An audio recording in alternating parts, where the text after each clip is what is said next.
In this episode, you'll discover how rowing teaches valuable lessons which apply to high performance work. Feel the grip of the oar handle, smooth yet firm in your hands. Taste the salt of your own sweat and the occasional splash of water. It's all part of the journey. Welcome to another episode of Faster Masters Rowing Radio. Each week, our host, Masters rowing coach Rebecca Caro, dives deep into the world of Masters rowing. Whether you're on the water or in the gym, join us to become a faster master. Let's go rowing. Hello, everybody, and welcome back to a weekly episode of Faster Masters Rowing Radio. Today, I have a guest who met me when we were both students together, but he has taken a pathway into elite sport and high performance work that brings together really interesting threads between both worlds. Matt Brittin, welcome to the show. It's so nice to see you. Thanks for having me. So you started rowing as a schoolboy and went all the way to the Olympic Games. Give us a brief thumbnail of that trajectory. Yeah, not super successfully at the Olympics, but yes, I was the son of a really good footballing father who had trials for Arsenal and Chelsea, and a netballing mother, and I was laughed at by them for my lack of coordination at ball sports. But then I went to a school at Hampton which had a couple of old boats in the local boathouse, and a sport where they tell you exactly how to move appealed to me. And after being kind of pretty rubbish for a year or two, I started to get quite good. I was quite large. I had the chance of being put in a pair. One of the teachers at school was a guy called Martin Cross, who was training in the British team at the time. And I went in a pair with Martin, and I suddenly discovered a whole other level. Anyway, long story short, went on to be a really successful school crew. And Martin came back from the 1984 Olympics brandishing his gold medal and spoke at the school assembly. And it's the only school assembly I remember out of 6 years at school. And 4 years later, I was in the Olympic Village with Martin, in the spare pair, by the way, for the British team. So that was a nice start. Well done. Amazing. And did you then stop rowing after that Olympics? No, rowing actually encouraged me, because I was in the junior. We won everything as school crew 2 years running, which is quite exceptional at the time. It's been superseded now. And was in the junior team, won a couple of medals at the junior worlds, and that compelled me to apply to university. So I was the first person in my family to go to university. I was lucky enough to go to Cambridge University. Actually, as it turned out, at the tail end of the longest losing streak in boat race history. So I've got 3 boat race silver medals to my name. One of which was the race that was turned by the Oxford coach Daniel Topolsky into a book and then into a movie. So that very painful loss came back to bite me a couple of times. But actually, in my last year at Cambridge, I was elected president of the club. And the president of these student clubs at Oxford and Cambridge basically is the authority, and it's your job to produce a crew that will win the boat race. And I failed at that, but what I did do was bring in professional coaching for the first time. And as I was finishing as president, they said, well, you've committed to this new thing now, so we'd like you to become chair of the club and sort of see it through. So I chaired the club immediately after being a student for a few years until we won a couple of races back to back. And then I ducked out of it. So I think that's a nice kind of connection between, my passion for sport and sort of trying to run an organization that's, when I look back on it, was a bit of a pivotal experience to have as a, 20-year-old. And of course, one of the critical things in those days about the president of a student boat club, and you mentioned the unfettered power, was there was no advisory board. You made up whatever rules you wanted. And that was part of the cause of the Oxford Mutiny, which is the book that Dan Topolsky wrote.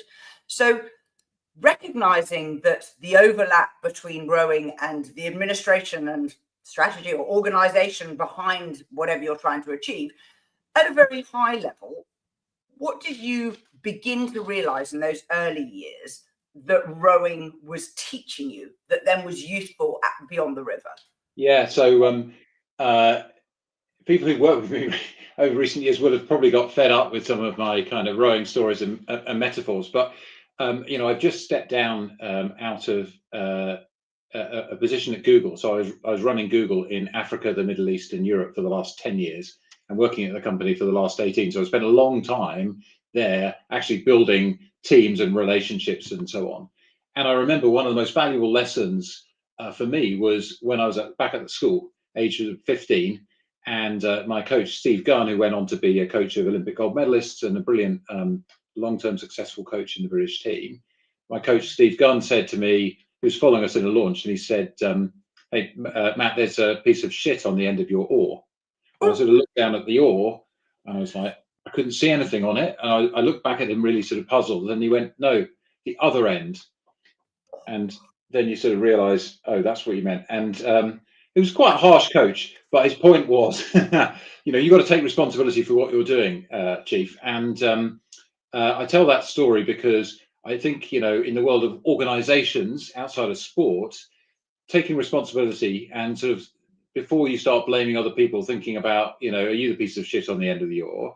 And are you taking responsibility rather than saying, well, I'm, in sales, I'm waiting for marketing to give me my leads, or, the product's not good enough. Actually, am I doing the best job that I can? And I think that's one of the big lessons in rowing is look after your own performance and the rest of the crew looking after their own. And I quite often think in organizations, that's not always the case.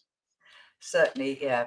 Being aware of when you're making excuses. And on the water, you are always vulnerable, because whether you're on the erg and you're getting tested or being seat raced or in a pair or in a single, you can tell how you're doing. And I remember my boat race career, we got coached by Mike Spracklin. He did our January training camp. And at the time, they hadn't selected the crews. And I remember thinking, that girl, I think I can beat her, and it's the classic oarsman thought.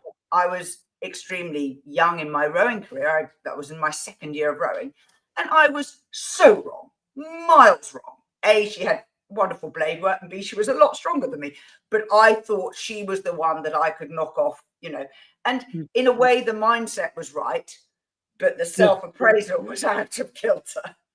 Yeah, and look, I think we learn a lot as I say, I feel stepping down off this long, kind of fairly complicated job, I reflect that the stuff I learned from rowing was more useful to me every day than the stuff I learned at university, at business school, working for kind of top strategic consultancies, because it was the human stuff. And, I've been working in AI, and I feel that, in this really uncertain world where it's in vertical takeoff, when we know it's going to do amazing things, we're not quite sure what. One thing you can be sure of is the human side of things, the human experience are going to become more valuable. How we relate to each other, creativity, curiosity, critical thinking, a collaboration. And many of those things obviously come through hugely in rowing. And whether you're a masters rower who, like you and I, came back to it after our youth, or whether you come into it afresh, I think there are lots of lessons that you take from sport into the rest of life. I found it, really powerful, and I definitely wouldn't have been where I am, in the business world or as a person without those lessons. One of the things that I have noticed from rowing is that you're in a squad, it's a competitive situation, and therefore I am against you until we're in the same boat. Yeah. And then we're in a collaborative situation, and we both have to back each other to the hilt. And that ability, as it were, to sort of flip from one to the other is a real rowing lesson that I'm not sure other sports particularly do. I think that's a really good insight, and I think it's a really powerful one, and it's something that's quite unique in some ways to our sport, I think. And at work, the founders of Google, Larry and Sergey, had this phrase which was like, act like an owner. And their thing was like, make sure that you're sort of, we're moving really fast. It's quite a fluid organization. Take responsibility for what you're doing, that sort of thing, a piece of the shit thing. And I would add to that, and win as a team. So, you want to be the best you can be, but you also want to collaborate. And I took that through not just to internally, but also like working with customers and partners. We might be competing with them on some dimensions, but we're also really trying to collaborate hard. And it's something that, maybe you and I take for granted because we've learned how to do that. But many people and organizations have a sort of bias to being sort of aggressively competitive rather than sort of collaboratively competitive. And I think that's kind of different. And, many of my best friends now, dare I say it, went to Oxford University and or people I competed against around the world from different countries. And that's one of the the great things, that our sport brings is friendship. I was just in Patagonia, and we went and did a little bit of rowing down at the Chilean National Rowing Centre, and hung out with a bunch of incredible athletes there. And there's an immediate sort of connection and scrolling through history and so on. But that's one of the great things about sport. It reminds us, that there's more that binds us together than separates us in this crazy world.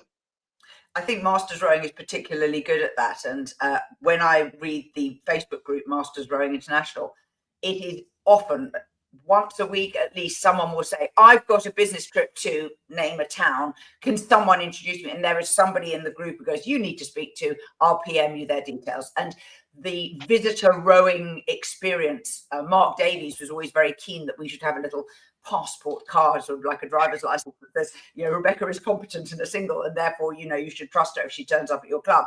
But I do think that sort of rowing friendships, and I've never found a rowing club that isn't fundamentally friendly, open to visitors, and welcoming to newcomers. And if you move somewhere new, join a rowing club, you will have a friendship group. Quite right. Now, I want to talk about high pressure situations. Now, you've been to the Olympic Games. You totally understand the sporting high pressure. I think probably the boat race perhaps was a more high pressure situation with TV cameras only on 2 crews. And as you pointed out, the silver medal, it doesn't exist. What were the lessons that you took out of high pressure situations, both from working to rowing and the reverse? Yeah, I was just thinking as you say that, I still think probably sitting on the start line of a Henley final felt like the most intense pressure. And even now, you and I were on the commentary team when we started live streaming all the racing, which is over 10 years ago now. And I've commentated every year since. And, I get nervous just watching people sitting on the blocks there, because I remember that feeling of just one-on-one in this kind of cauldron. And so I think, there's something about that. I remember, as you said, I went to the Olympics. I was a spare, in the spare pair in 1988 in Seoul. And I remember, I think you'll forgive me telling this story. I remember Steve Redgrave, who had won his first Olympic gold 4 years earlier with Martin, who I mentioned earlier. And he was asked to do a little talk for the team. And he talked us through the night before and the run up to his Olympic final. And basically, he had a terrible night. He barely slept. He felt awful. He felt sick. He was like, oh my God, I can't do this. What am I going to do? And then they got in the boat and they practiced, going afloat, and their race warm up many times at that time of day. And it sort of started falling into place. And then, of course, once you take the first stroke off the blocks, you're absolutely in the flow. And for me, it really sat powerfully, because it was a story of how taking confidence with those nerves and the adrenaline and the way your body feels, that it's a sign you're getting ready for a performance. And, in my work over the years, I had to do many, public appearances, speaking on big stages, tough media interviews, being grilled by politicians. And I think that, that sense of the nerves and the adrenaline coming, I'd always remember that lesson from Steve. And I found that really useful.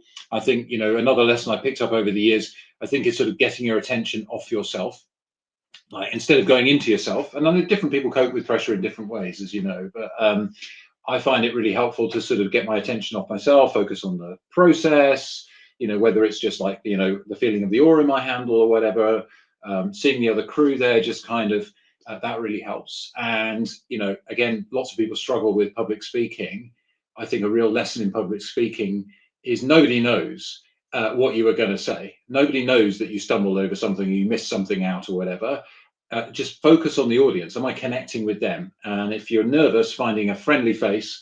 Oh, there's Rebecca. I'm going to lock into her eyes. I'm just going to say the first line to Rebecca, and she's going to nod and smile back at me, and then I'm going to get going. So I think there are things like that, which is, the equivalent of the first stroke of the race, like just being prepared, knowing you're going to take it well, knowing that there's somebody there who wants you to succeed. That kind of stuff really helps.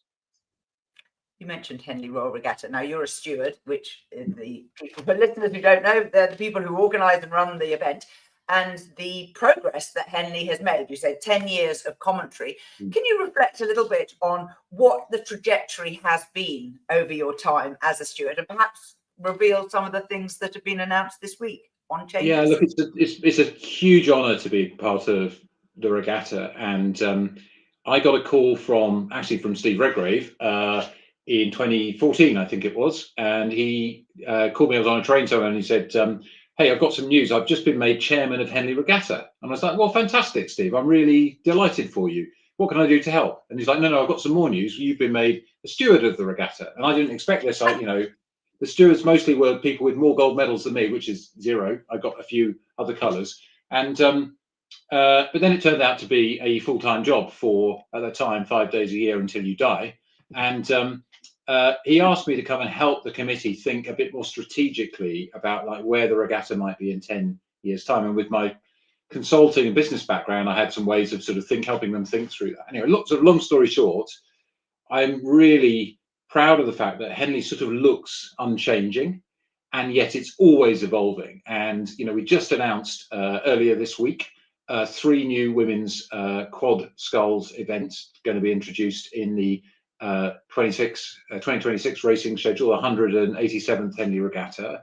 And that means that's, I think, 10 new women's events since 2017. So we're getting close to having parity in terms of numbers of open events and women events, which is, I think, an enormous change. You might say could have done it sooner, but I think watching, and I've been lucky enough to be commentating on the inaugural finals of many of those women's eights, other women's events that we've brought in, and it's wonderful to see, how it's kind of provided those opportunities for such bonds to be forged, whether it's within your crews or across competitors, by a new generation. And by many women who never had the chance before. So really proud of that. I think the other thing is we touched on, bringing the world, every race live and on demand since 2015. That's a huge team effort. And, I've enjoyed learning how to do that. There's always more to learn, just like with rowing. And being part of the team that does that every year has been a real joy, because you get to watch the close, watch and feel the nerves and bring hopefully a little bit of insight into those races. Yeah, I was one of those women in the early years in a final, sadly a losing finalist, but it is very exciting racing at Henley Royal Regatta. And as the bowman, of course, I was first across the line, sadly. Yeah, so I think, look, well, I'm glad you enjoyed the experience, and they say you win or you learn, right? So you probably learn more. But I think what you've seen over that 10 years, aside from the diversity improvements and the broadcast, is record international entries. And you might say maybe that's correlated with the broadcast, because like over half the audience tends to come from outside the UK, and ever better racing, partners becoming involved. We've moved to a 6-day schedule, sort of 80 races a day for most of the week. So it's a really packed place, but we try to make it really special. We're always listening to feedback, and we're always keen to welcome people from all around the world. So yeah, it's been a real joy to be part of it, and also to think about how the sport could continue to innovate and get better while looking, timeless and unchanging. Well, I think that you've got very clear boundaries there and an incredibly ambitious goal. I hope it goes really, really well, because visiting Henley Royal Regatta, if our listeners have never done it, put it on your bucket list. It is a must-do event. Yeah, and if you want to get a feel for it, you can go to our YouTube channel and watch any of the races. And actually, I was just having a quick check-up. So I was lucky enough with my friend and fellow steward Sarah Cook, CEO of Rowing Australia, to be commentating on the race that's been most watched. I think over 300,000 views of a 2018 final between St Paul's School, a junior men's crew. They broke the course record by like 13 seconds. And we know that I think the Kiwi 8 that went to Tokyo, won gold, have told us that they watched that over and over again, and many others have. It's such sublime rowing. So I think it's one of those places you can go. Every year when the regatta's approaching, when I'm doing my ergs, I put on a recording of the live stream for one of the days and just watch races back to back while I'm going through my hour of power, and just to try and remember how to commentate again. But yeah, so enjoy those if you are feeling you need a bit of summer sunshine if you're in the Northern Hemisphere. Now, Matt, you have come back to rowing and left your high-pressure job. Talk a little bit about what it's like coming back as a master. So how old were you when you started training again regularly? Probably 45, yeah, something like that. So I finished my elite rowing career quite young.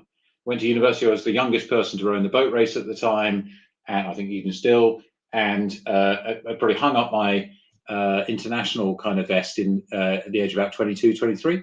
And most of my friends were still rowing, so I wanted a clean break. So I sort of stayed away, got unfit, and didn't want to kind of do any kind of ill-advised comebacks. I felt I'd found my level at sort of the occasional bronze medal, and that was it. And then I was invited back by a group of rowers at Molesey here, who were all sort of ex-international or Henley winner types, and I was by then getting fit again cycling, and it's been a joy coming back.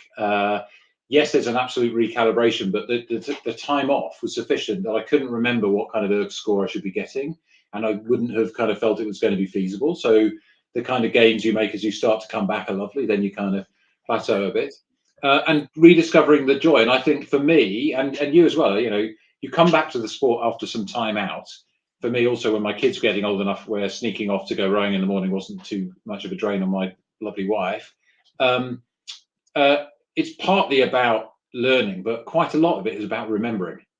It's kind of getting that straight and go, oh yeah, okay, I remember that feeling of getting a bit more run, or I remember what it's like when I actually pick the boat up a bit earlier, and those things. So getting those feelings right. And I've had the chance to race at the head of Charles in Boston, which is a fantastic, highly competitive race, and won a few different medals there, and just enjoy that. And also being able to go out. This year I bought myself a sculling boat. I've always been a terrible sculler. I was good in pairs, but never in singles, and so I've been trying to find the joy in sculling, which I am. And you still rowed when you were doing a high pressure job. Talk a little bit about how you managed to balance keeping training while you were traveling, because you are not the only person who has this challenge. Yeah, look, I actually, one of the things I think isn't discussed a lot in the world of work is how you manage your time well. And when I started at Google, my kids were really young, and I really wanted to take them to school a couple of days a week, but it was going full on crazy. And so I would put in my diary a block of time that was take the kids to school twice a week. And I'd say, look, it can move, but there has to be two of them somewhere within the week. You've got to treat them like the most important meeting of the week. It has to happen.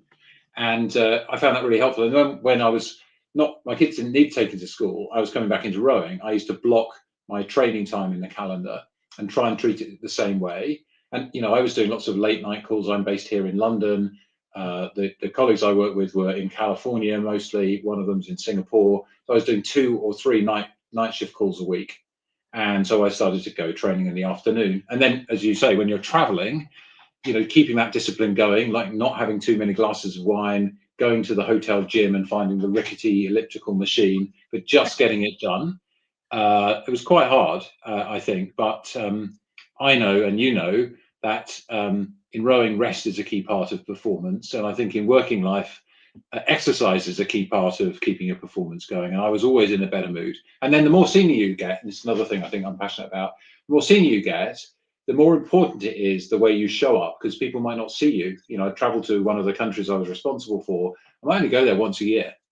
And so if I turn up and I'm grumpy and tired and, low blood sugar, it's not great. If I show up and I've just been for a workout and I'm feeling great and I'm in good shape, then you set a very different tone. And that's so important because it's part of the culture. People look at their leaders and they read a lot from them. So they don't want their leaders to be stressed and grumpy. They want their leaders to have time and be in the moment. So I found that a really important part of being a good leader, as well as trying to be a faster master.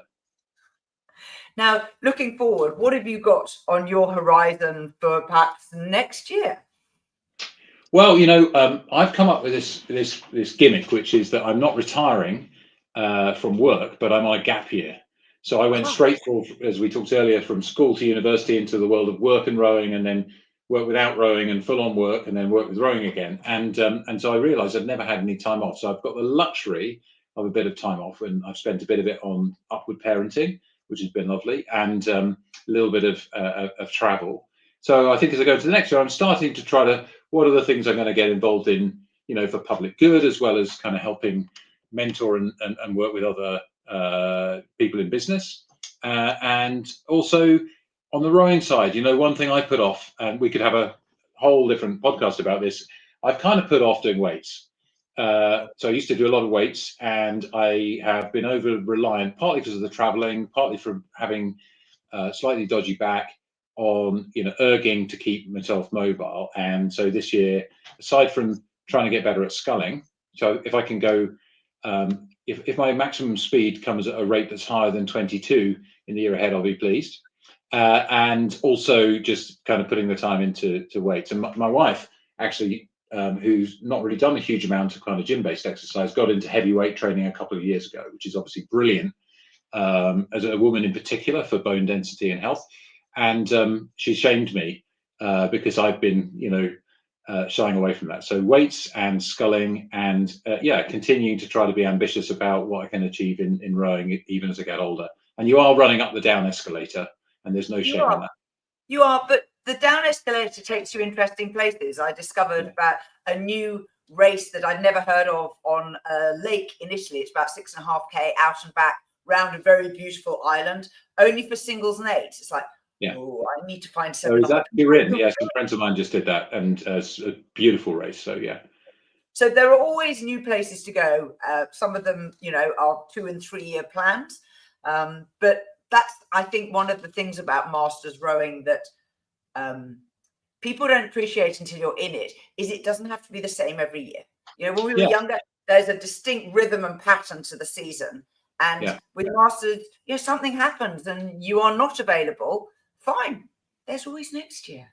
Yeah, that's right. And, one of the things I treated myself to this year, sort of to mark, the taper out of work. So I was tapering off my job.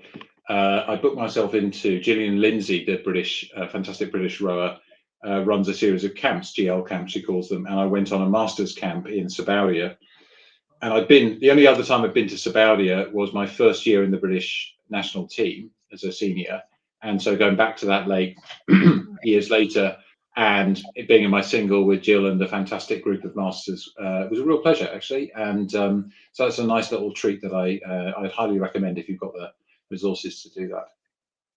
Matt, thank you so much for taking us through an incredible arc of your own personal journey and sharing your lessons for work and rowing and life and rowing, because I know that we will all reflect on our own situation and we can all see little bits of what you've described in what we have experienced. Well, look, thank you for having me. And I do believe, the other thing we learn from rowing is quite often looking backwards is a good way of going forward. So kind of reflecting on where you came from and thinking about where you're going.